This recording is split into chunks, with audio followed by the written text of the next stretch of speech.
শুদ্ধ ভগবত প্রেমের লক্ষণ কি? নবযোগেন্দ্র এবং নিমি মহারাজের সংবাদে বর্ণিত হয়েছে। নবযোগেন্দ্র হল ঋষভদেবের নবপুত্র, অর্থাৎ 100 পুত্রের মধ্যে 9 জন পুত্র ছিল পরমহংস।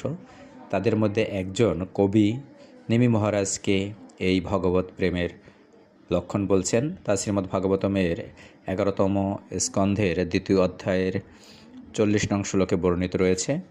পরমেশ্বর ভগবানের পবিত্র নাম কীর্তনের ফলে মানুষ ভগবত প্রেমের পর্যায়ে উন্নীত হয়। তখন মানুষ ভগবত ভক্ত হয়ে ওঠে, শ্রী ভগবানের নিত্য সেবক রূপে প্রতিজ্ঞাবদ্ধ হয় এবং ক্রমশ পুরুষোত্তম ভগবানের বিশেষ নাম ও রূপের চিন্তা অনুশীলন বিশেষভাবে আকৃষ্ট হয়ে ওঠে।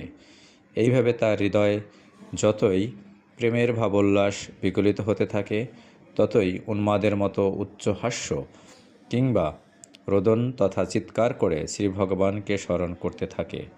কখনো বা ওইভাবে বিভোর হয়ে পাগলের মতো মানুষ লোকনিন্দায় অবিচল থেকে নৃত্য গীত করতে থাকে।